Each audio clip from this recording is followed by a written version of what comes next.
Tá, começou a gravar? Vamos lá? 1, 2, 3. Gravando? Aê! Queridos, boa noite. Hoje, dia 3 de fevereiro de 2022. Fevereiro não, é fevereiro, pelo amor de Deus, 3 de fevereiro de 2022. Hoje é um dia super especial. Super especial, por quê? Porque conseguimos trazer um profissional de alto gabarito para fazer uma palestra para nós, para compartilhar o conhecimento dele conosco. Isso é uma grande honra para a Academia Nacional de Direito Notarial Registral. Um outro motivo de grande alegria, Tiago, é que hoje eu completo 10 anos como advogado, né? Então, o meu escritório completa hoje 10 anos de atividade e eu fico muito feliz de poder estar aqui contigo, comemorando esse dia, trabalhando com um tema tão relevante que é o supercondomínio. O doutor Tiago Augusto Pereira, nosso palestrante da noite, ele é advogado, ele é o head jurídico da CRB Construtora, lá de Sorocaba, graduado em Direito pela FAD, né, pela Faculdade de Direito de Sorocaba, a qual eu tive a oportunidade de lecionar na pós-graduação de Direito Imobiliário, pós-graduado em Direito Notarial Registral Imobiliário pela Escola Paulista de Direito, e eu tive a grata surpresa, né, de reencontrá-lo lá no Ibradim, que ele faz parte do Ibradim também, Instituto Brasileiro de Direito Imobiliário. O atual presidente é o nosso querido amigo André Abelha, doutor Olivar Vitali, que já veio aqui na Adnotária, então a gente fica muito feliz de poder fazer esse intercâmbio entre associações, né, entre colegas, que nós não somos concorrentes, muito pelo contrário. Né? A troca de ideias é que vai fazer com que nós possamos crescer academicamente. Né? E ele é especialista também em gestão de departamento jurídico pelo INSPER. Doutor Tiago Augusto Pereira. Explique para nós, querido, o que é o supercondomínio? Qual é a vantagem do supercondomínio? Quais são os desafios do supercondomínio? A questão registral. Dá para cancelar parte do empreendimento? Como é que fica a questão do prazo de carência, previsto lá no artigo 33 e 34 da Lei 4591 de 64? Como é que fica a questão de eventual desdobro do terreno na hipótese de denúncia dessa incorporação? São assuntos super importantes que o nosso querido doutor Tiago precisa nos explicar. Querido Tiago, mais uma vez uma honra estar conosco. Transmito a palavra à Vossa Excelência para que possa ministrar a sua palestra. Obrigado. Muito obrigado, Kikunaga. É um prazer estar aqui com vocês. Uma boa noite a todos aí que estão compartilhando esse momento com a gente. Como eu disse há pouco, não tinha como recusar um convite do meu professor Kikunaga, né? Como você falou, na pós-graduação aí na IPD, você foi meu professor, era coordenadora adjunto, se não me falha, na época, da Escola Paulista de Direito. Faz tempo já isso, né? Faz tempo. Mas tive essa honra aí de ter sido seu aluno, e os caminhos nossos caminhos profissionais e os institutos foram sempre se cruzando, e um grande colega, um grande parceiro que eu tenho sempre muita alegria em compartilhar esses momentos. Parabéns pelos 10 anos do seu escritório, aí, que tenham mais várias décadas aí de muito sucesso. Obrigado. Para mim também é uma alegria estar aqui. Eu acho que, como você falou, nós que gostamos do estudo do direito imobiliário, e eu que também sou apaixonado pelo mercado imobiliário, eu acho que é muito importante essa troca de ideias, porque qualificando os profissionais que atuam no nosso mercado, nós melhoramos o mercado como um todo, né? A gente já viu alguns problemas históricos dentro do mercado da construção civil por interpretações equivocadas de pontos de lei, por puxarem demais a corda em alguns pontos, em outras interpretações em outros. Então, eu acho que todo momento em que a gente consegue debater e conhecer ideias novas e discutir pontos novos, a gente qualifica o mercado como um todo, tá? Então, para mim é uma grande alegria estar aqui com vocês nesse momento. Eu vou compartilhar um conteúdo que ele está para nós irmos seguindo. Só subir aqui.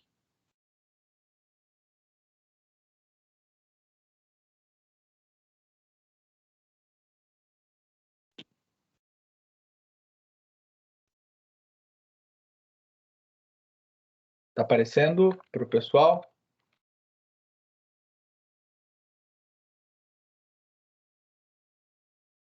Estão enxergando? Eu não estou ouvindo seu retorno, Kiko Nada.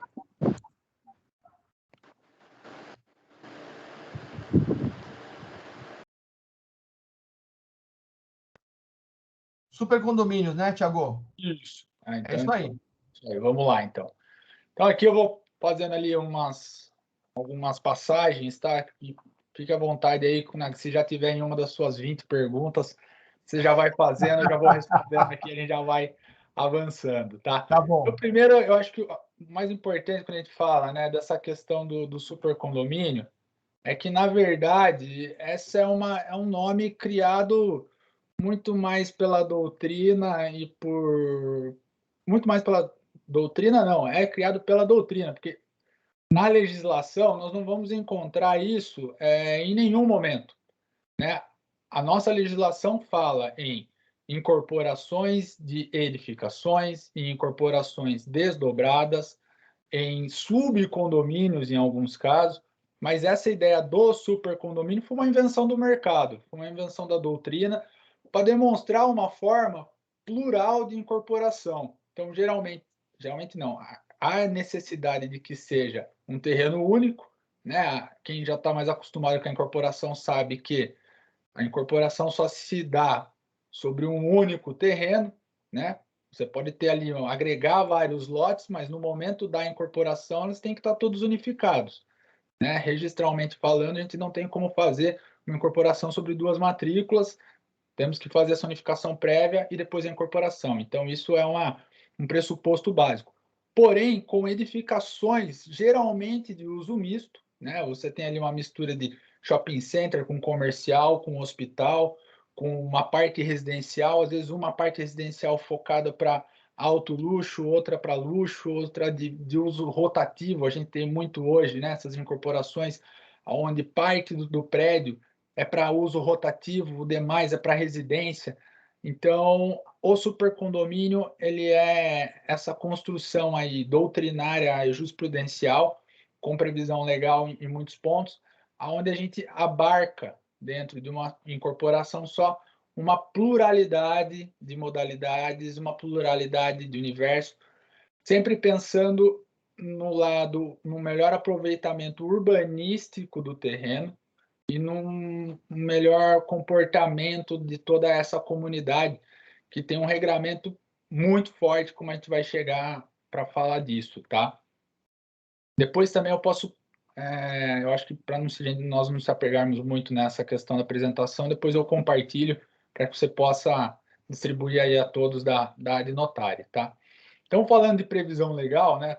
Não temos como fugir da 4591, estamos falando de uma incorporação, né? A nossa tão antiga lei aí que agora está sendo um pouco modernizada, nós vamos chegar nisso também na MP, mas no seu artigo, né, 8º, ele vai falar exatamente isso, né, que quando em terreno onde não houver edificação, o proprietário, promitente, desejar erigir mais de uma edificação, observar-se-á também as seguintes questões, né, e vem na relação das situações das unidades autônomas, principalmente, aí eu destaco no ponto B, né, onde ele fala que poderá ser reservadas áreas para utilização exclusiva, unidades dos edifícios, frações ideais de todo o terreno e parte comum delas, tá? E onde também serão discriminadas áreas onde são passagens em comum ou são passagens entre unidades entre si. Esse é um ponto muito importante quando a gente fala de áreas comuns em supercondomínios. Tá? Nós vamos chegar também nesse detalhe. Também aí o parágrafo 9º vem aqui na mesma linha. E aí o parágrafo 4º ele é um ponto-chave para nós no supercondomínio, que ele fala da convenção de condomínio. Então, né, no caso de conjunto de edificações, que se refere ao artigo 8º, citado no slide anterior, a convenção de condomínio fixará os direitos e as relações de propriedade entre os condôminos das várias edificações, podendo estipular as formas pelas quais se possam desmembrar e alienar porções do terreno, inclusive edificadas. Aqui a gente começa a entrar um pouco numa das perguntas que você fez para nós lá no começo, né, Kikunaga? Aqui, a convenção de condomínio, ela é a chave mestra do supercondomínio, né? A gente vai falar assim, o memorial de incorporação é o mais importante. Aqui não, tá? Ele é extremamente importante, mas se não utilizar a convenção da forma correta, fazendo todas as previsões que se fazem necessárias no nascimento do condomínio, não vai se conseguir alterar lá na frente, não vai se perpetuar esse supercondomínio, porque um detalhe que é importante a gente traçar aqui, quando a gente começa a falar, sobre incorporação, geralmente a gente está acostumado com aqueles empreendimentos faseados. Então, tem fase 1, 2, 3, 4, aqueles muito grandes, populares, aonde se lança um a cada 6 meses, se lança um a cada 1 ano, e entre um e construir o outro, em 6, 7 anos se resolveu, está tudo construído, todo mundo morando lá e tudo lindo, maravilhoso. Quando a gente fala de supercondomínio, às vezes são glebas que elas demoram 10, 15, 20 anos para serem totalmente performadas. Então, se a convenção não prevê muito bem a relação entre todos esses setores construídos, setores ainda não construídos, o que um usa do outro, o que um palpita no do outro, vai dar confusão ou você vai inutilizar uma parte da sua área lá na frente. Então, acho que o ponto mais importante quando a gente trabalha com esse tema, principalmente é que, né, falando pelo lado do empreendedor, é a convenção, é onde a gente salva ou é onde a gente mata o nosso supercondomínio. Tá? E também fazendo ali uma outra, no artigo 6º, né, também que daí da lei 4864 de 65, que veio a reforçar essa questão também do subcondomínio da incorporação desdobrada, né, que ele fala que no caso do conjunto de edificações, isso é importante, a que se refere o artigo 8º, poderá estipular o desdobramento da incorporação em várias incorporações, fixando a convenção de condomínio, e aí ele já cita a convenção de condomínio, mostrando a importância dessa ferramenta jurídica dentro do supercondomínio. Quando a incorporação estiver subordinada a períodos de carência, os direitos e as relações de propriedade entre os condomínios das várias edificações. Então, aqui já fica claro que é a previsão de edificações com usos distintos ou com vocações distintas, né? No estado de São Paulo, em específico, sei que a de notário ali é um instituto um pouco não, é um instituto amplo, né? Pega aí o Brasil, várias regiões. Eu especificamente atuo profissionalmente aqui no estado de São Paulo, então já peço essa licença de que às vezes cito normas da Corregedoria aqui de São Paulo e julgados de São Paulo, porque é o meu dia a dia, mas acredito que nos outros estados tenhamos ali algumas correspondências. Mas a nossa norma em específico, ela trata da questão também dos supercondomínios, né? No item 217.1. Tá? Repetindo já o que fala o artigo 8º da 4591 e 6º da 4864, tá? Sem muita alteração. Daqui eu entro na questão das principais características, tá? Então, primeiro ponto, eu tenho um terreno só, eu tenho uma aprovação só, né? Então, eu aprovo todos os setores em um momento zero. Eu estou no momento zero. Vou fazer uma área onde eu vou ter um hospital, um shopping, uma torre comercial, uma torre residencial. Só que eu vou primeiro lançar o hospital, que eu já tenho um build to suit, e depois eu vou desenvolver o shopping, quando isso vai agregar valor para quando eu lançar o comercial e o residencial, que eu vou poder vender eles mais caro, porque vai estar dentro do shopping e do lado do hospital que todo mundo quer morar. Eu tenho que fazer essa aprovação no momento zero. Então, eu já tenho que prever o hospital, tenho que prever o shopping, tenho que prever o comercial e prever o residencial. Mas lá na frente o mercado virou, não vai dar mais para fazer. Eu vou chegar nos elementos onde a gente pode eventualmente mudar esses usos, né? Mas tem que ser aprovado nesse primeiro momento. Depois você faz retificações desse projeto, retificações dessa incorporação ao longo do tempo. mas temos que ter um projeto aprovado no momento zero. Posso Pode fazer falar. uma pergunta, Tiagão? Claro. Vamos lá. Se a aprovação do projeto ela é feita no momento zero, aí vem essa história de você fazer o shopping primeiro, fazer o hospital primeiro, para gerar valor agregado, para você poder futuramente lançar um comercial, lançar o residencial. Aí vem uma pergunta super importante. Qual é o prazo de validade dessa aprovação? Ela vai ter que ir sendo renovada, né? Então, aí vem o problema. É. E se amanhã muda o plano diretor? Daí a gente tem A gente pode falar em direito adquirido? Eu entendo que sim, e já enfrentei essa situação em Campinas, inclusive, tá, Uhum. Kikunaga? Por quê? Como eu vou falar no próximo ponto, eu incorporo ele, né? Então, o que eu estou querendo ali validar é, na verdade, o que a gente acaba tendo que ficar renovando é o alvará de obra. Ok, Então, ou de execução. o de execução, não de licenciamento, ele já foi licenciado, Ok. tá? Então, eu tenho, inclusive, um case que não é meu, mas eu atuei não é da minha empresa, mas a gente atuou de uma forma parceira, aonde sim, a gente tem um shopping em Campinas que usa até hoje uma aprovação de 15 anos atrás, aonde hoje eles não aprovariam mais, tá? Entendi. Daquela forma. Mas Ok. para a execução é possível porque ainda continua dentro do regramento e a única questão que esbarra lá é a mudança de uso, que a gente, como eles não conseguem reaprovar, não conseguem fazer uma alteração do uso. Mas a questão da alteração da forma do prédio, mudança de unidades internas, isso daí está sendo trabalhado tranquilamente. Legal. Tá? Então, a minha leitura é essa. Tá bom. Seguindo, né, a gente faz a aprovação e a incorporação em um momento só, memorial de incorporação e convenção único, com a previsão dos setores e subcondomínios que o integram. Daí reforço mais uma vez, eu vou ficar falando isso a noite inteira. Memorial de incorporação, muito importante, mas a convenção é o coração.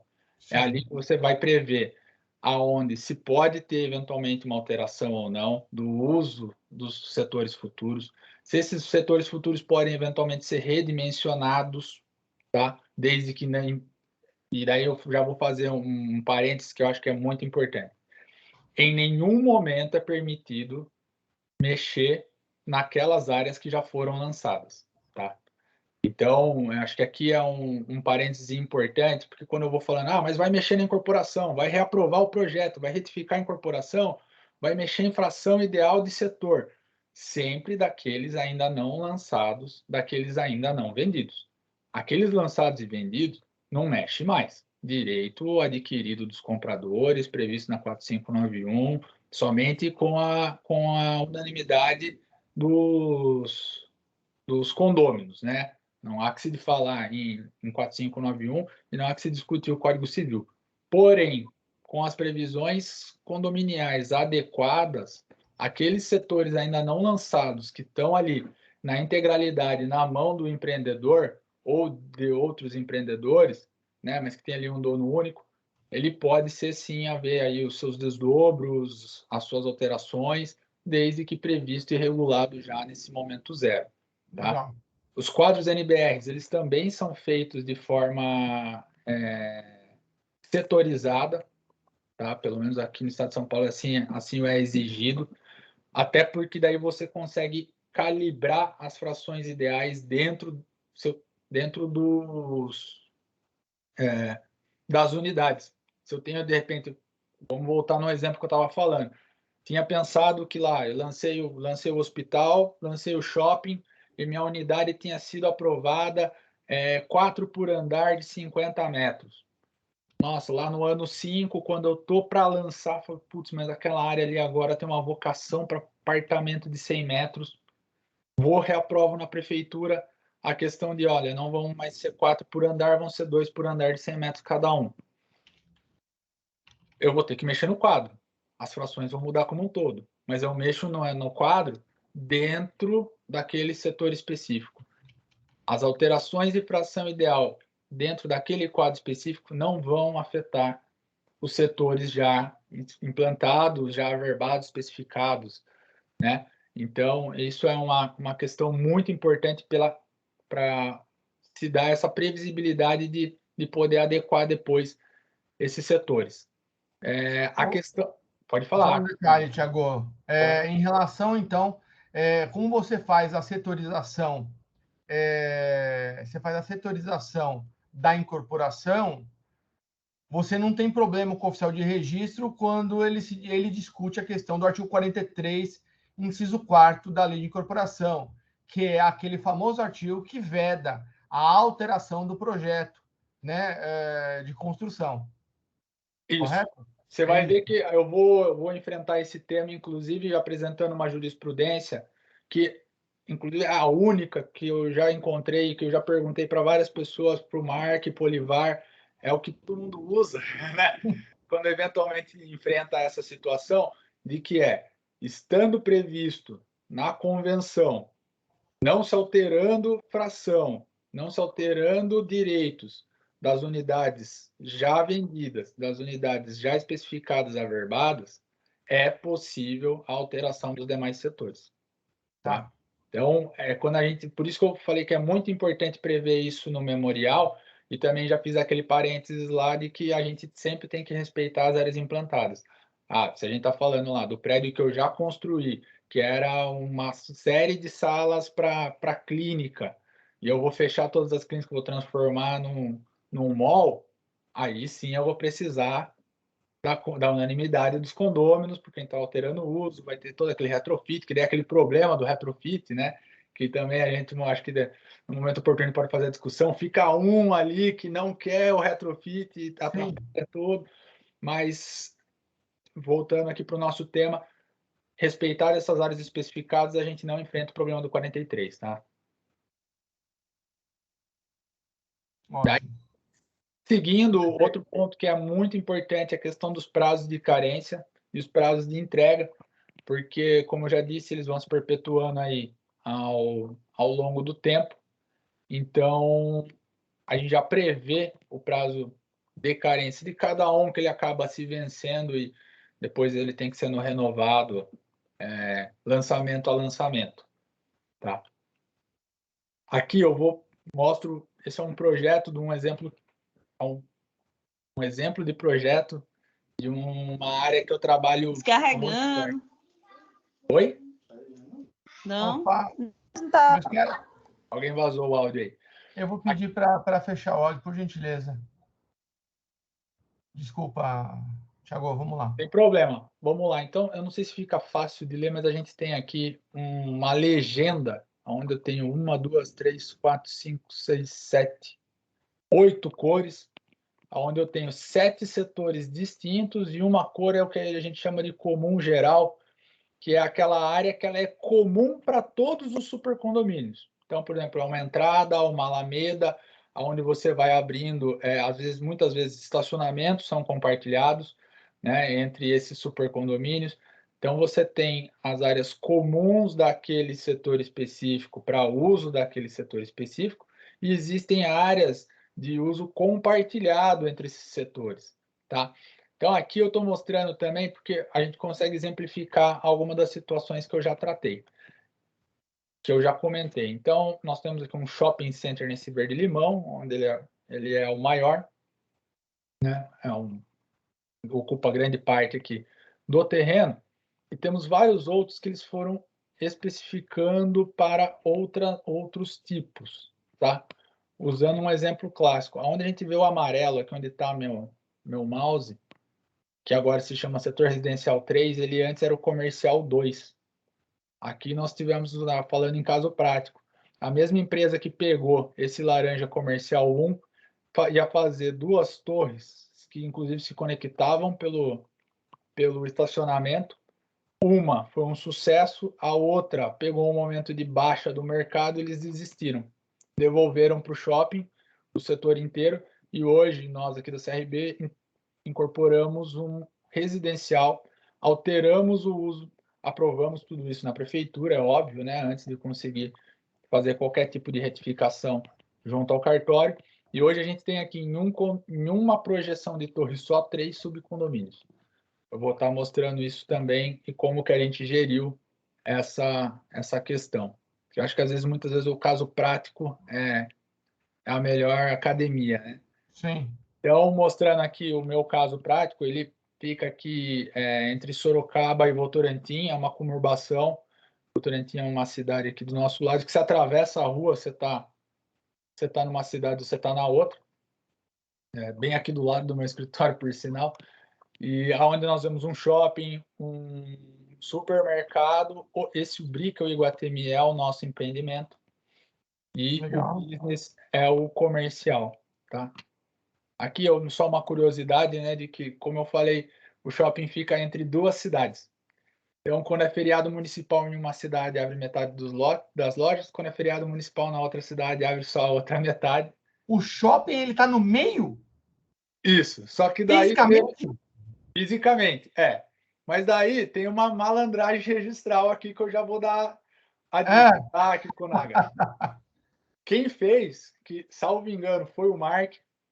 Até onde eu sei, foi o Mark que fez o projeto original desse memorial de incorporação. Ele teve a sabedoria de dividir em duas matrículas. Então, por mais que a construção seja compartilhada entre os dois municípios, a gente tem uma matrícula em Sorocaba e uma outra matrícula em Votorantim. Então, ele fez duas incorporações, 2 supercondomínios que se conversam na prática. 2 supercondomínios que, de fato, eles se conectam entre eles. Exato. Entendi. Então, essa foi a solução ali registral, que eu acho que de uma sabedoria ímpar, porque facilita muito essas questões das setorizações, tá? E aqui a gente enxerga exatamente a linha, então você vê como que passa a linha do município no meio aqui. Isso também gerou situações muito engraçadas durante a pandemia, porque tínhamos em um município uma gestão mais Dória, outra no outro município uma mais Bolsonaro, e o shopping nunca sabia quem que abria, quem que fechava. Foi durante a pandemia, nos gerou situações aí também muito inusitadas aqui, tá? Aqui eu passo um parêntese para, né, como você falou da questão, já comentou preliminarmente, a questão de às vezes parecer muito mais no loteamento, né, Kikunaga? Eu acho que aqui eu faço esse parênteses para a gente deixar muito claro de que o supercondomínio, ele é regido pela Lei 4591, então ele é uma modalidade de incorporação. Ele tem uma gleba só, desdobrada em diversas edificações, aonde cada uma vai ter dentro da sua convenção, uma convenção com várias subconvenções, com vários regimentos internos, praticamente soberanos pelas autoridades que a própria convenção dá, mas é uma situação só. É diferente de um bairro planejado, onde você pega uma gleba muito grande, separa em glebas menores e vem trabalhando essas glebas ao longo do tempo, uma a uma, podendo ser desmembrada, podendo eventualmente passar por outra incorporação e que segue outro regramento. O bairro planejado segue 6766, outro regramento de aprovação municipal, urbanística. Então, muito importante a gente saber diferenciar, principalmente se a gente vai estar ali oferecendo para o cliente. O que é o que o cliente espera, o que ele quer, né? Já dou a dica do porquê que o shopping não quer fazer um loteamento, ele quer fazer um super condomínio. Usando um caso prático aqui que a gente está falando. A gleba de Votorantim tem 100 mil metros. O potencial construtivo deles lá é 4. Então, eles têm 400 mil metros para poder construir. Só que o shopping não ocupa 200. E ele não tem previsão de dobrar o tamanho dele para cima. Então, todo esse potencial construtivo que ele ficaria desperdiçado, ele direciona para outras funções, direciona para outros usos, aonde ele ganha na venda do potencial construtivo, gera movimento para o shopping e alavanca o valor do shopping. Porque quem eu ponho no meu residencial vai consumir no shopping. Quem está no comercial vai consumir no shopping. Né? Quem está no hospital vai consumir no shopping. Então, cria-se uma ferramenta, e aí a gente entra na parte urbanística e na parte de mercado, aonde se cria muito valor, um valor que às vezes estava escondido para o terreno. É o caso prático do Carrefour da Marginal Pinheiros, né, que foi vendido, a Tietê, eu sempre confundo ali, mas aonde só tinha o Carrefour, usavam o potencial menos da metade do que efetivamente aquele terreno produz de potencial construtivo. Isso em São Paulo é uma mina de ouro. Eles fizeram o projeto, venderam muito potencial construtivo, vão fazer um super condomínio e a loja permanece lá. Então, assim, é uma geração de ganho potencial para o terreno muito, muito grande. Tá? Adiantando um pouco aqui na hora para a gente não avançar demais, pontos de atenção no memorial de incorporação, né? As áreas comuns do condomínio e as áreas exclusivas dos setores, e as áreas comuns dentro dos setores e as áreas privativas das unidades autônomas. Aqui é um ponto bem importante e interessante, porque vamos pensar lá, então, no meu caso, eu tenho um shopping, eu tenho um residencial e eu tenho um comercial. Não faz sentido que eu permita que o shopping palpite no uso da piscina do meu condomínio residencial. Os condôminos da área residencial que regrem o uso da sua piscina, da sua churrasqueira, Claro. do seu salão de festa. Claro, Assim claro. como também não faz sentido eles quererem palpitar no sistema de limpeza ou de segurança da torre comercial. Então, esse cuidado, esse carinho tem que estar muito claro na convenção de condomínio o que é área comum exclusiva daquele setor, né? Quem paga por aqueles custos, tá? E quais são os outros acessos que são de áreas comuns. Então, eu tenho um acesso só, uma alameda só, e que entro nesses 3 setores. Se todo mundo é beneficiado por esses setores, talvez um mais do que o outro, eu tenho que regrar quem que vai pagar a limpeza, quem que vai pagar a segurança, já que chegou na alameda, então o segurança do shopping ali, tal, tal, tal. Como que a gente vai compartilhar tudo isso, né? A gente vê muito esse exemplo em São Paulo também, aqueles prédios que são compartilhados, você tem aquela praça, né, que deixa aquela fachada ativa. Como que se comportam essas despesas? Também são previstas aí, né, nas frações ideais em geral e na convenção de condomínio, que pode determinar outra forma de cobrança, né? É muito importante lembrar que, em regra, segue a fração ideal, mas a convenção pode prever outras formas de cobrança das taxas condominiais.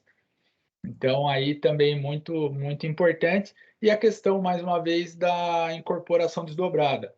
Prazo de carência e patrimônios de afetações distintos. Quando a gente fala do supercondomínio, também não quer dizer que um incorporador só vai fazer tudo. Então, eventualmente, frações ideais são negociadas para que empresas específicas daquele nicho de atuação elas possam estar utilizando aquela área. E ela faz uma incorporação né, do subcondomínio dentro daquela área, na retificação, com o seu patrimônio de afetação exclusivo, com o seu CNPJ exclusivo, inclusive junto com a Receita. A Receita já reconhece essa situação dos subcondomínios, tá? Desde que retificado e tendo os quadros NBRs distintos. Também aqui partindo já para uma questão prática do único edifício que pode ter destinações distintas, né? E um único edifício que pode ser composto por mais de um subcondomínio. A gente não tem que pensar, não tem que ter aquela visão estática de que um edifício ele só vai ter uma vocação só, né? Eu sei muito, vamos usar um exemplo que eu estudei recentemente, prédios da Vitacom. A Vitacom tem os andares de baixo para giro, alguns andares em cima focados em residencial, mas por uma jornada um pouco maior. O que significa giro aí que você falou? O giro que eu falo é aquele, não é Airbnb lá, porque eles têm o próprio aplicativo deles, né? Mas são aqueles de curtíssima temporada, aquelas locações de curtíssima temporada, que você vai aluga por 1, 2 dias, uma semana no máximo. Então, a gente no mercado chama de locação de giro, né? A gente fica ali, quanto mais gente entrar naquela unidade, mais eu ganho. Eu não penso no Tem ganho. uma cara de hotel. uma cara de hotel, mas não tem uma administradora ali, né? Não tem o concierge ali naquela questão. Então, a gente tem essas possibilidades. E trago aqui também um outro exemplo prático disso. Então, esse é o mesmo empreendimento que eu tinha mostrado no começo, o Brickell Iguatemi, aonde eu tenho um subcondomínio A com unidades de 107 metros a 278, então muito focado mesmo para a moradia, tá? Para a família, pouco investidor, muita gente comprando para moradia mesmo. Eu tenho um condomínio B com unidade de 60 metros quadrados, voltado daí para, como eu falei, para giro. Então, é uma região muito forte no comércio e nos serviços, tem uma circulação, uma rotatividade de pessoas muito grande. Então, esse subcondomínio ele tem uma vocação mais, e inclusive a convenção já permite, locações diárias, tá? Ou por períodos eventualmente até menores, se assim desejar o condômino. É importante, né? Uma discussão que você tem muito hoje em dia, né? Disso, mas agora Airbnb pode ou não pode? Tem que estar previsto ou não? Aqui, como já é um projeto mais novo, nós já prevemos que é possível. A convenção já autorizou, então nós não vamos entrar nessa discussão, tá? E na parte amarela aqui, ele é um hall comum. Eu tenho uma entrada só, que me leva para 2 caixas de elevadores, aonde, se eu sou um condômino do B, eu não vou conseguir ter acesso ao A e não posso usar a piscina do A. O B tem a piscina dele. E vice-versa. Não é porque eu estou no A lá, que é um apartamento maior, que eu posso usar o marketing do B. As convenções são distintas, os subsíndicos são distintos, cada um paga taxa condominial diferente. E, além disso, eu tenho mais 2 lojas de 500 metros quadrados cada uma, que seguem o regramento do shopping. Em que pese elas estejam na minha projeção de torre, a convenção já fala que ela segue a regra do shopping. Horário de funcionamento, pagamento de fundo de propaganda, 13ª alocação no fim do ano, segue o regramento do shopping. Tudo isso previsto em convenção, regrado em convenção. Tá? Daí a gente chega nesse ponto que eu estou batendo que ele é tão importante, a questão da autonomia dos setores e dos subcondomínios. Isso é muito importante, para que a gente não tenha essas ingerências. Então, o subsíndico, a gente não pode tratar aquela figura como síndico, a lei fala que só tem um, né? Então a gente tem que se ater ao Código Civil. O supercondomínio ele tem um síndico, que é quase que uma questão figurativa na prática, que muito pouco ele atua. Quem trabalha muito? Os subsíndicos, que têm um poder, uma autonomia, como de síndico fosse, dentro do seu setor. Essa é a prática do mercado. E você cria conselhos de subsíndicos para que eles possam tratar aquelas áreas comuns entre todos os setores numa eventual necessidade, que também na prática pouco acabam se reunindo, acabam se resolvendo em muitas outras questões do dia a dia.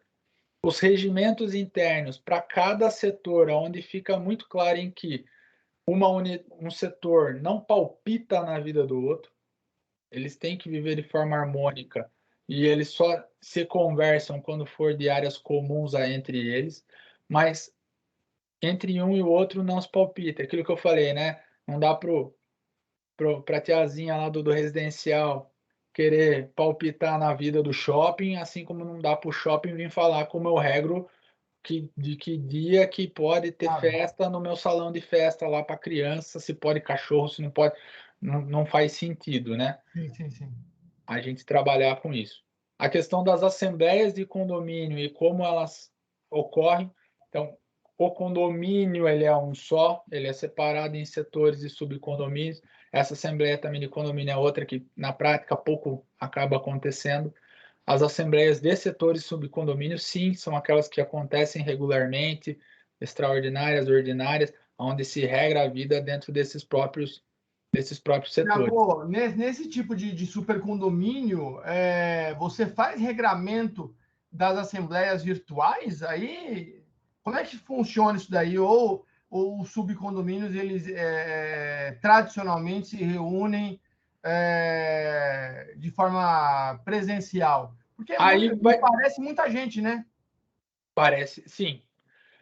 Aí, Kikunaga, é a questão do que prevê a convenção. Confesso Tá. que eu, particularmente hoje, já um pouco desde o começo da pandemia, independente das previsões legais que foram vindo depois ao longo do tempo até hoje, já passei a adotar essas previsões em convenção, porque eu acho que se está previsto em convenção, você pode, Sim. né? Eu, pelo menos, parto desse pressuposto. E tem se utilizado cada vez mais, as pessoas têm preferido e você tem muito mais aderência, Sem tem dúvida. muito mais condôminos participando nas assembleias virtuais hoje do que nas assembleias presenciais, tá? Sim. Mas eu entendo que aqui vai valer a regra de cada subcondomínio, não tem uma forma. Na prática tem se colocado as virtuais, mas a legislação não proíbe ou não determina que seja feita do modo A ou do modo B. Tá bom. Tá? Legal. Muito importante na convenção, esse aqui é primordial, previsão da alteração dos projetos, destinação e uso dos setores não implementados. Né? Se você não faz esse regramento, você está matando seu supercondomínio. Não vai dificultar. É assim, eu também nas vias práticas de todos que eu trabalhei, que eu vi, eu nunca vi um projeto ser implementado todas as fases igualzinho ele foi aprovado da primeira vez. Você sempre tem uma alteração, o mercado é dinâmico, uma alteração do tamanho da unidade, às vezes não de uso, né? Mas você tem alteração de tamanho de unidade, de vocação, de algumas coisas nesse sentido, então sempre tem essa mudança.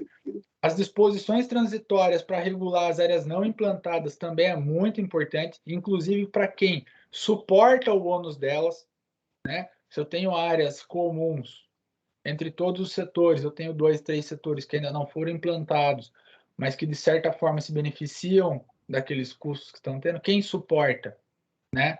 Então isso é muito importante porque a gente não tenha distorções nas relações condominiais, né? E criando aí celeumas que são desnecessárias. E também a indicação expressa das incorporações desdobradas, né? Já falando que, olha, todo mundo que entra, né, Kikunaga, num super condomínio e compra uma unidade tem que estar claro para ele, e isso eu faço muita questão de reforçar, de que ele tem que entender no que ele está entrando. Então, ele tem que entender que ele está entrando no super condomínio, que aonde eventualmente a gente está mostrando lá na maquete, que é uma torre comercial, pode virar um hotel, que ele vai se desdobrar ao longo dos anos. Isso tem que estar... Aí são observações minhas práticas, tá? Porque eu acho que é uma questão de ser transparente com o mercado. Tem que estar previsto no contrato de promessa de venda e compra. Tem que ter um capítulo lá explicando que, olha, você está entrando no super condomínio, tá?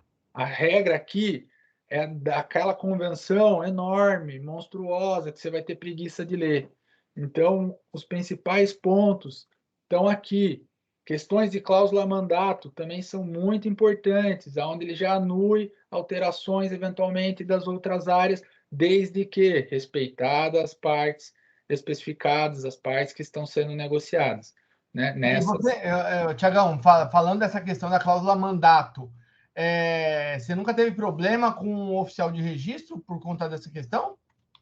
Não, até o momento não estando bem desenhado, previsto e amarrado na convenção, demonstrando que não há prejuízo para esse mandante, ele não está agindo em prejuízo dele. Eu, como mandatário, não estou agindo em prejuízo do mandante.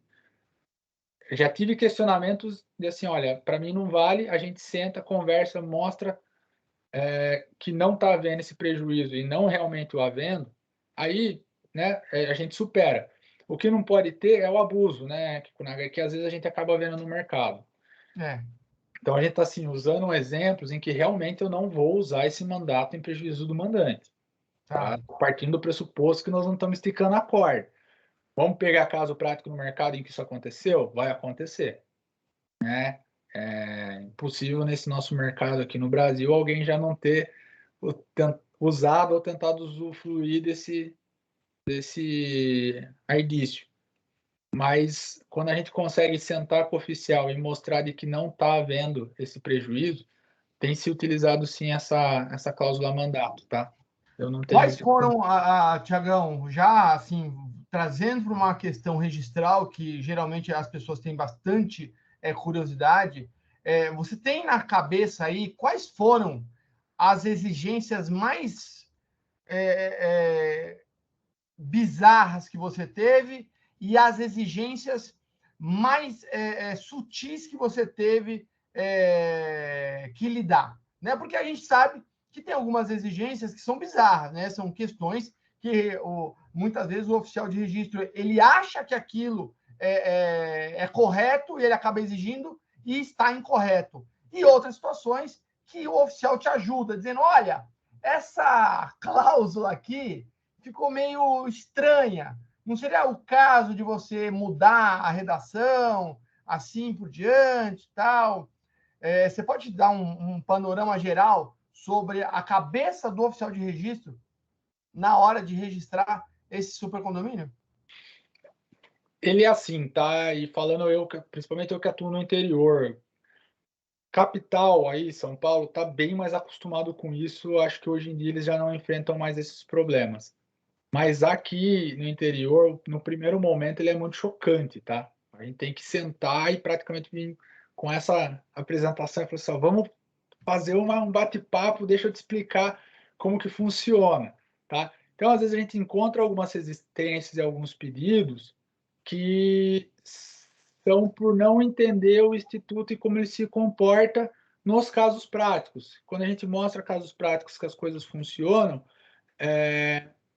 a gente acaba conseguindo superar. Eu não consigo lembrar de nenhum caso específico agora, assim, de bate-pronto, onde teve assim uma situação que eu falei assim, não, isso aqui é bizarro o que você está me pedindo, mas essa questão da cláusula mandato, por exemplo, que você citou, ela é corriqueira. A gente sempre, não, porque ele sempre levanta a mão e fala assim, não vale. Fala, não, pera, vale. Eu te perguntei isso porque a gente tem a súmula 60 do STJ que afirma que a cláusula mandato ela seria nula, né?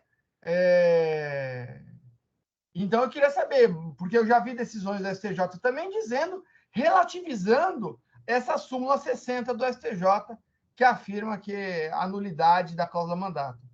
Isso, e às vezes ele mostra até a própria parte prática, tá? Eu já tive que enfrentar, por exemplo, essa questão de falar assim, olha, não entendo que é uma subdivisão de setores, e aí eu acho que assim, né, eu entendi até a cabeça do oficial, no receio dele, e falei assim, você vai retificar a incorporação, eu preciso que você tenha a unanimidade dos condôminos, ou pelo menos traga a procuração de todos eles. Só que aí a gente já estava falando de 4 setores implantados, com certeza ali por volta de umas 600, 800 unidades, onde nem o incorporador mais sabe quem é o dono. Porque alguns já foram há muito tempo, já cedeu, já vendeu. Se puxar a matrícula, às vezes você não chega a quem de fato é o dono. Você vai ter o proprietário registral, mas não efetivamente quem está na unidade. E a gente teve muita dificuldade em explicar essa situação.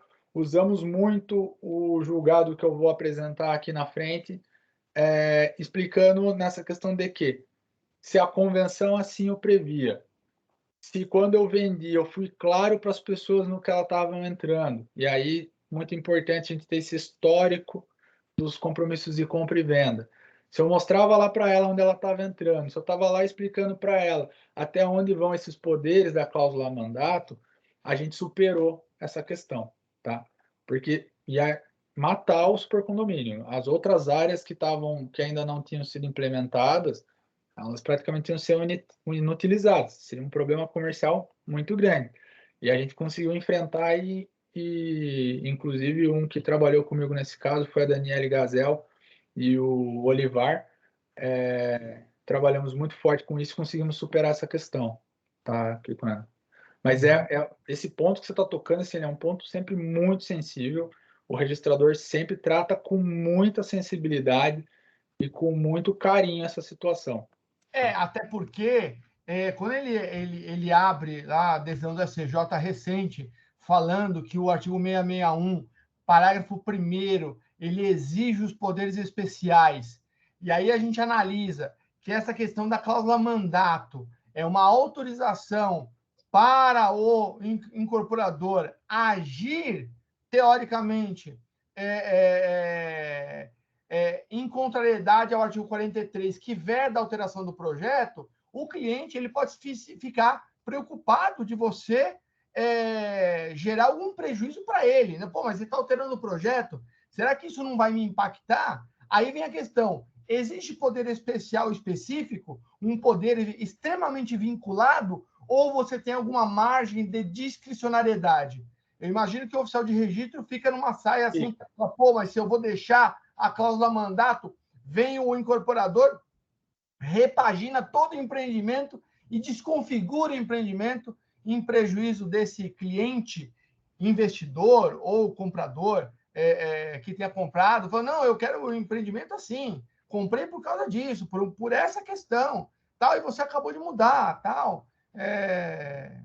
E aí, como é que faz? Né? Por isso que eu falo, a gente tem que deixar isso muito claro na convenção, muito claro no contrato.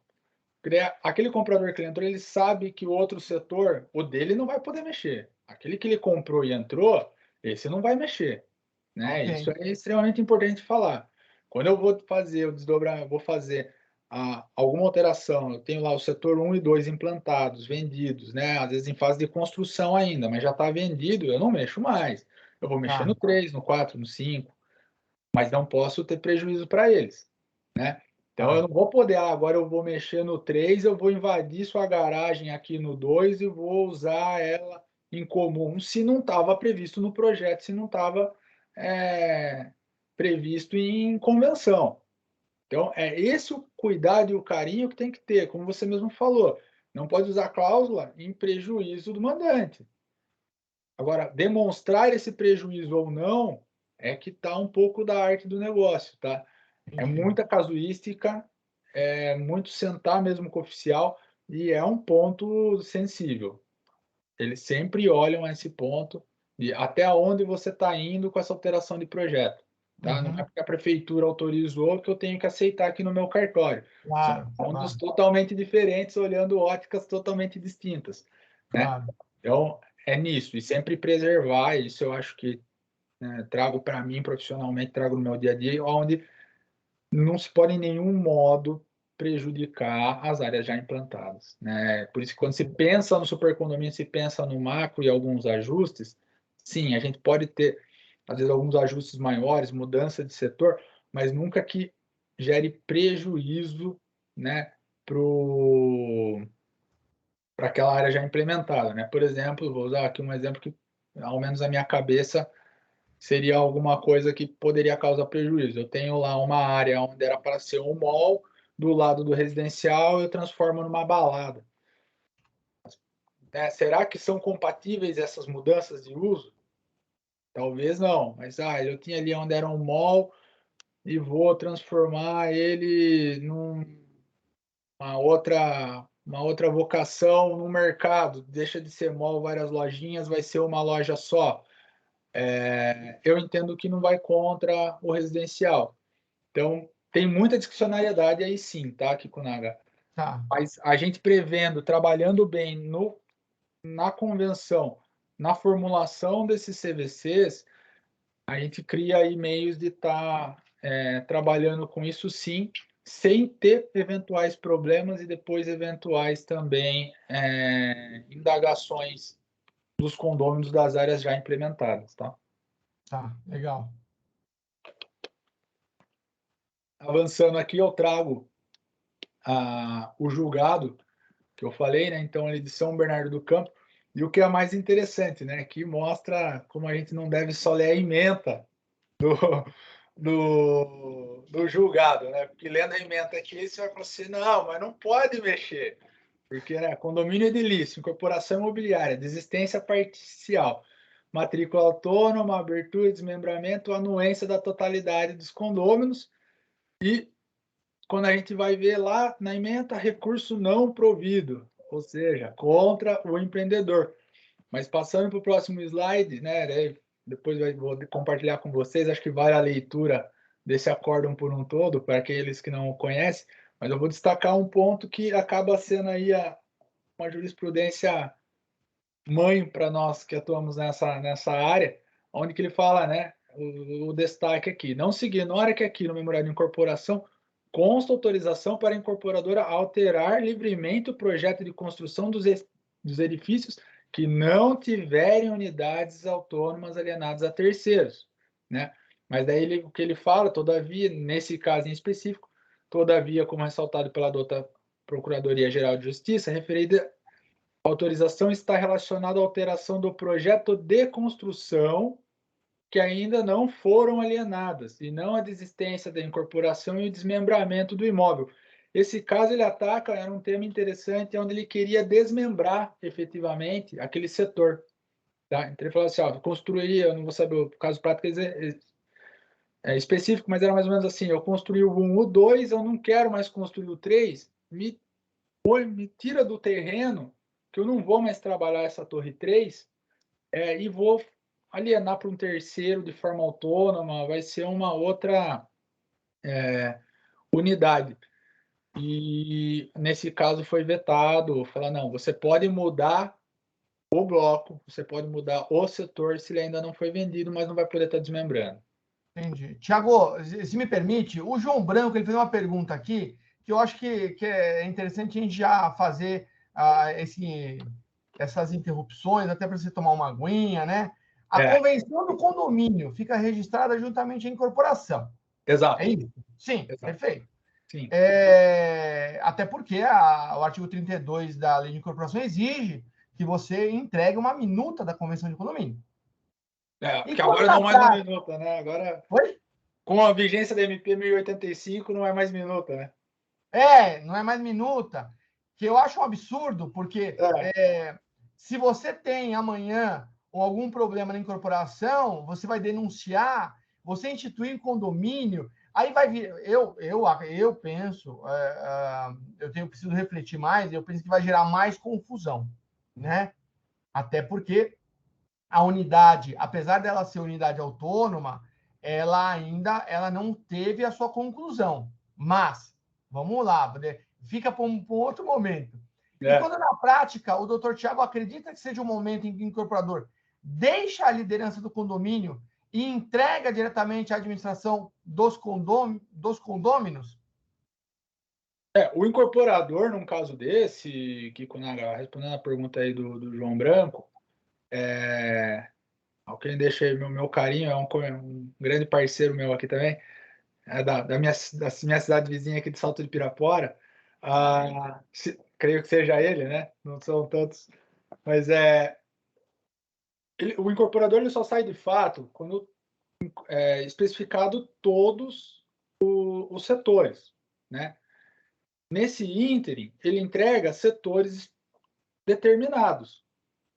E a convenção já prevê que, dentro daqueles subcondomínios e setores determinados, eles regulam a vida entre eles, não podendo entrar em discussões dos outros subcondomínios, e eu, como incorporador, enquanto não implementado e vendido aquele setor específico, eu posso alterar a convenção naquele ponto sem depender dos demais, porque naquele setor eu tenho unanimidade. Se eu não vendi nada, aquela fração inteira é minha. Naquela fração eu sou unânime, eu altero, desde que não seja em prejuízo aquele outro subcondomínio já implementado. Aonde a gente tem, às vezes, um pouco mais de dificuldade, se eu vou ter que mexer em alguma das áreas comuns aos demais setores, porque daí eu preciso chamar o amigo do setor residencial, vem aqui, amigo do comercial, vem aqui, porque a gente vai mudar a Alameda, que dá entrada para o shopping. Vamos aperfeiçoar, deixar ela mais bonita aqui, vamos ter que fazer um rateio. Aí eu tenho que chamar todo mundo, aqueles que são afetados por essa decisão. Mas a convenção ela é única, mas ela tem várias subconvenções que são praticamente soberanas. Elas não são soberanas porque elas falam para uma convenção só. É a mesma situação do subsíndico. Subsíndico dentro do setor dele, que ele foi ali determinado, daquele subcondomínio, ele é rei. O do outro lado não vem, o do outro lado não vem. Mas síndico mesmo, a gente só tem um por uma questão de obrigação legal. Então, o incorporador ele vai desenvolvendo a área e vai soltando ela para ser livre e viver em momentos distintos e no momento oportuno. E cada vez que eu retrabalho um projeto e eu vou alterar o memorial de incorporação, eu altero e readequo também essa minuta de convenção de condomínio para que a gente possa sempre pensar na harmonia dos setores, né? Acho que daí é um ponto que também é muito importante, a gente já me veio na cabeça agora e compartilhar, é que pensa assim, para o empreendedor, não pode ter guerra dentro do super condomínio dele que Claro, desvalorize o claro. produto.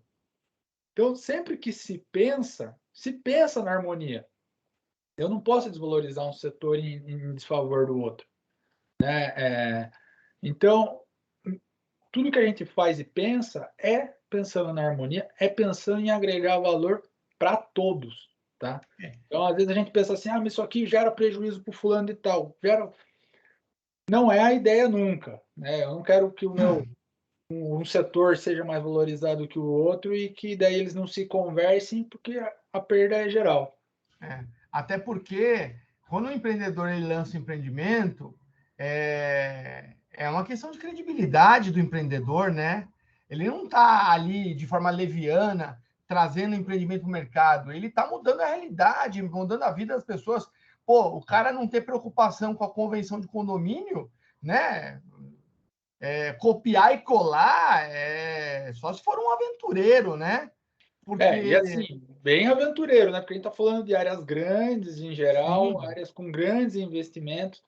Então, assim, não dá para ser aventureiro, né? Com claro. capital. Né, Tem que... é até aquela tua história, né? Como o advogado, como a incorporadora faz a sua incorporação, né? Ela faz de forma interna, ela faz de forma externa. E aí eu já tive várias oportunidades, como eu faço memorial de incorporação para algumas incorporadoras, eu sentar com o incorporador, eu tentar falar com o pessoal de projeto para falar assim, ó, qual que é o conceito do empreendimento, né?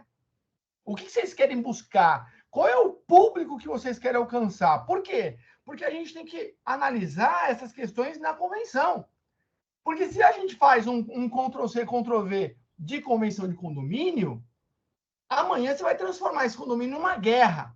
Aí qual que é o grande problema disso? A desvalorização do empreendimento, né? Olha, eu Então, concordo plenamente com o que você falou, que o Naga não dá para ser copia e cola, né? A convenção de nenhuma incorporação. Cada sem empreendimento dúvida. ele é único, né? Ele tem É, ali as suas características. é, Claro, salvo a gente para falar assim, uma grande massa que faz replicado de alguma coisa, um sim, nicho muito específico de mercado, mas em geral não. Em geral é ali, tailor-made, é caso a caso. Eu também falo, eu tenho esse costume, faço aqui alguns internamente, outros com alguns parceiros, mas eu tenho essa característica. Vamos sentar com o projeto, vamos sentar com o comercial, o que vocês estão planejando de vender? Às vezes residências focadas em terceira idade. Você imagina eu coloco lá uma previsão de que pode ter Airbnb?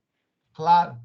Então, quer dizer, eu estou jogando contra o produto. Ou vice-versa, ele está fazendo um produto em que, não, eu vou querer que tenha rotatividade. Daí você não prevê isso na convenção. Tem um lá que comprou uma unidade que manda parar tudo. Então, tem que se tomar. Como é a situação das vagas de garagem, né, Tiago? Você tem uma unidade que você quer que aquela unidade ela tenha duas vagas vinculadas a ela, né? Aí vem aquela questão, pô, eu faço uma vaga autônoma ou eu faço uma vaga acessória, né, de natureza exclusiva. Então, assim, são situações distintas, né? Sim. Porque a matrícula autônoma ela pode gerar problema na hora de financiamento, né? Porque são duas matrículas e o banco fala: não, opa, peraí, são dois imóveis, você não pode entrar aqui no financiamento bancário nesse programa de financiamento. Mas se você colocar essa unidade, essa vaga de garagem ou depósito na área privativa de natureza acessória, a situação muda de figura, né? Então são situações que realmente quem faz a convenção, quem faz o memorial, precisa dialogar com o comercial, com o pessoal do projeto, né? com o pessoal de arquitetura, os autores do projeto, para falar, ó, qual que é o conceito por trás disso, né? Para a gente poder alcançar e fazer com que o empreendimento seja um empreendimento Isso que certo. seja um empreendimento bacana, né? Que as pessoas falam, nossa, esse empreendimento é muito bacana, tal. Isso valoriza o produto, valoriza o Valorizou a nome área, do valorizou o empreendedor. bairro, valorizou o entorno, né? Acho que é tudo isso Claro, que sempre se busca, né? Então, sempre que a gente faz essas alterações, elas são pensadas nisso, tá? entendi. Legal, bacana, Thiago. Aqui falo mais uma vez, né, da questão das cláusulas mandatos e como elas são importantes estarem expressas, tá? E convencionais, porque eu acho que isso também aí é uma questão de lisura do negócio, né? Eu tenho que mostrar para o cliente que eu estou vendendo para ele. Que tem gente que vai chegar e vai falar assim, não, eu não quero, eu não consigo viver com essa ideia de que vão mudar o comercial para um hotel em algum momento. Tá bom, esse não é o produto para você. Agora, outras pessoas podem falar, não, ok, pô, legal, se um dia virar um hotel, vai ficar bom, eu trago minha família aqui, o dia que vierem passar aqui, dá para se hospedar lá. Então, eu acho que daí entra na transparência e na lisura. Tem que estar muito claro no que a pessoa está entrando, tá? Ela tem que entender o universo que ela está entrando e tem que entender que, às vezes, ela vai conviver com obra por muitos anos, né? Esse eu acho que é um dos principais pontos. Pô, mas quando eu comprei, você não falou que ia ter a obra aqui do lado. Não, pera, a gente falou, se você olhar lá, na matrícula, se você olhar no contrato, a gente fala que trata-se de um supercondomínio, que ele vem de uma área desdobrada, que a gente tem uma convenção XPTO, que é monstruosa, que é enorme, e a gente vem fazendo esses apontamentos, tá? Reforçando sempre ali a impossibilidade das alterações que prejudiquem ou causem alterações nos setores já lançados e ou especificados, que daí não tem sentido, né? Aí a gente vai contra o o Código Civil, vai contra a lei de incorporação, né? E aqui uma questão, pelo menos para São Paulo, que é a questão dos emolumentos, que paga-se, né? Aí entra tem um pênalti no lançamento do primeiro da primeira incorporação, porque o empreendedor vem e ele paga pela incorporação de todos os setores no momento zero. Independente se ele vai lançar um, dois, três, ou se ele vai lançar o maior, se ele vai lançar o menorzinho, ele vai pagar sobre a incorporação como um todo. Então, isso é uma questão importante na hora que você está tratando com o incorporador. Se ele está chegando no momento zero, vai ficar caro, né? Aí o emolumento vai vir pesado. Mas ele se dilui ao longo dos lançamentos dos setores, porque pelo menos aqui no estado de São Paulo, as retificações do memorial de incorporação eles são cobrados como averbações de valor econômico, que tem um custo muito menor do que o registro da incorporação. Por Então, que valor declarado? por ter, pelo menos os casos que eu sempre atuei, sempre se considerou que você tem um fator econômico nessa, porque você muda a NBR, você traz um novo projeto, você traz a NBR atualizada e é cobrado sempre como averbação de valor declarado. Olha, não é por nada não, Thiago, Achou mas eu não uma. concordo. Aí, ó, tem um lixo aí, Kikunaga. A Eu gente não tem que pagar. concordo. Eu não concordo por quê? Porque se você já fez o pagamento da incorporação imobiliária, e eu também já não concordo com a tabela de emolumentos da incorporação, ela com faixa de valor do mesmo modo que a tabela 1. Não concordo. E eu vou falar por quê. Eu sei, é muito trabalhoso, tal, mas emolumento é taxa. O serviço que você faz para um, você faz para o outro. Entendeu? Sim, Começa por aí. Começa por aí. Então, se estipula qual que é o valor de emolumento para empreendimentos com X unidades. Tanto. A cada 10 unidades adicionais, um adicional, porque vai aumentar o trabalho, sim. aumenta o serviço. Mas, teoricamente, a incorporação ela é única. O serviço de qualificação, artigo 32. O rol de documentos está lá. Então, assim, falar que vai ter mais serviço porque o empreendimento tem mais unidades ou menos unidades, ok. Vai custar mais papel? Ok. Mas amanhã eu tenho que retificar. A pessoa te cobrar com valor declarado, baseado em qual valor? Qual o valor que ele vai basear a averbação valor declarado? A base de cálculo da incorporação de novo? Daí Eu acho, se eu cobra acho sobre a base daquele setor específico, tá? Entendi. Essa é a forma que é cobrada. E aí, você só fazendo um adendo nisso que você está falando, né? Eu acho que assim, quando a gente fala de incorporação, porque a tabela, o que ela considera? Custo da construção acrescido do terreno. Ok. Não é? Não, isso necessariamente quer dizer que são mais ou menos unidades e se dá mais ou menos trabalho. Eu posso Exato. construir um prédio de 27 pavimentos com um por andar, que o trabalho de qualificação vai ser mínimo, mas o custo de obra luxo é extremamente alto, um terreno super valorizado, e o trabalho não foi tão complicado assim, 27 unidades. Enquanto a gente tem aqueles condomínios, às vezes, geralmente de baixa renda, com 700, 800 unidades, cujo valor do terreno é extremamente baixo, o valor da construção também, porque tem que se enquadrar no programa econômico, e ainda vem daí aqueles benefícios, cobra 50%, ou seja, dá muito mais trabalho para o cartório e muito menos dinheiro.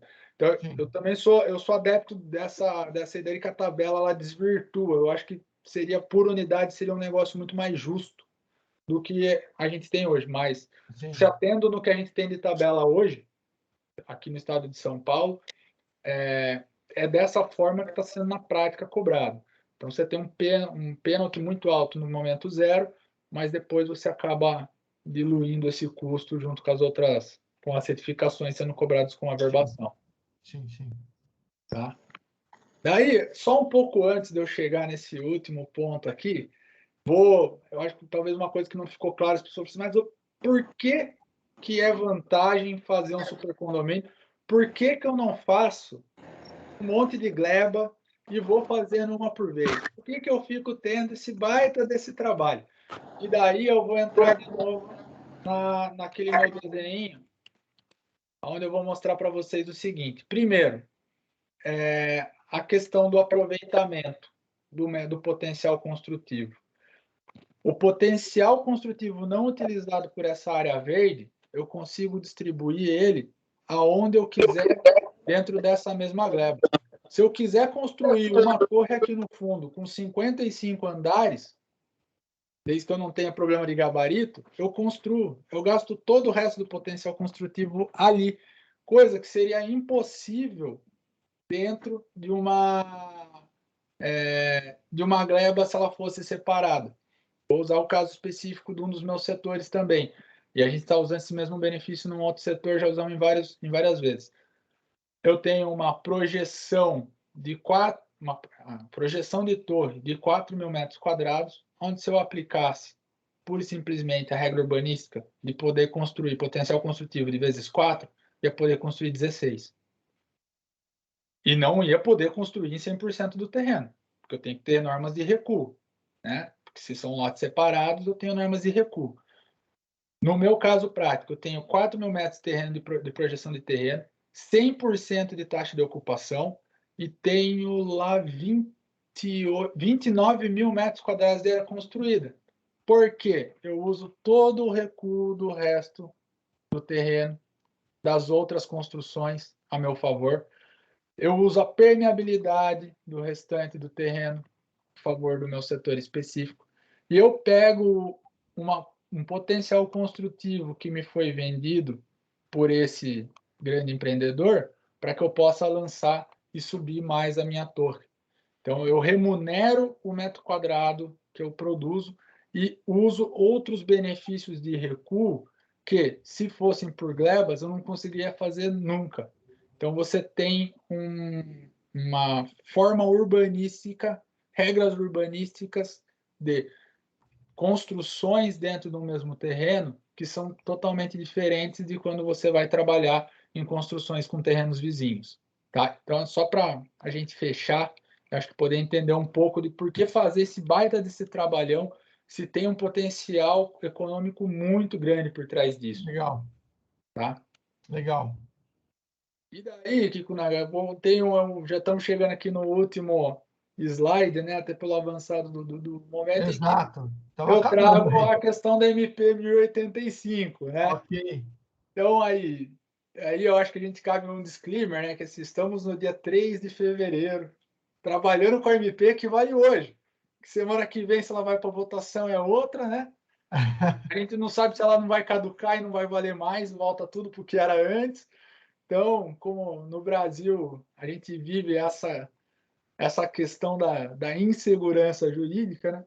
A gente tem uma MP, uma medida provisória soltada no meio das férias de todo mundo, lá dia 27 de dezembro, se não me falha a memória, aonde vem mudando a lei de incorporação, né? MP como é, aplicação imediata, ou seja, todas aquelas incorporações que não estavam prenotadas tiveram que ser alteradas e ser readequadas, né? E daí eu deixo aqui, eu até quis fazer um pouco dessa polêmica de será que essas alterações implementadas pela MP elas trazem mais dinâmica para o impedem a dinâmica dos supercondomínios porque o engessa, por exemplo, uma regra agora que você acabou de citar de que incorporado, instituído o condomínio está e instituído esse condomínio, eu vou continuar tendo tanta liberdade para ficar mexendo no memorial, na memorial, não, na convenção de condomínio? Eu acho que é uma pergunta. Ou se eles fortalecem o mesmo. Não sei se eu tenho uma visão enviesada, né, tentando ser otimista, mas eu acredito que eles fortalecem, tá? Alguns outros textos da lei que foram readequados, eu acho que elas reforçam a questão da autonomia das frações ideais, sejam elas setorizadas ou subcondominizadas, desde que elas respeitem o condomínio como um todo. Tá? Então, eu até faço aqui alguns destaques, que isso aqui é único exclusivamente da minha cabeça, é a minha opinião pessoal. Tiago, no dia 3 de fevereiro, pode ser que a gente mude, mas eu acho que a questão de não ser mais minuta de convenção, ser a própria convenção, a questão dele tratar da divisão do terreno em frações ideais autônomas me dá muito mais força para o meu setor, para ficar claro que se o meu setor tem uma fração ideal autônoma, ele tem mais essa liberdade de trabalhar. E também o parágrafo 1º aí do 32, onde ele fala que investe o incorporador a faculdade da sua livre disposição, independente da anuência dos demais condôminos, mas aqui sempre interpretando da forma de que, desde que não em prejuízo dos terceiros. Tá? Então, essa pelo menos é a minha leitura do que nós temos hoje. Aí tem um detalhe interessante.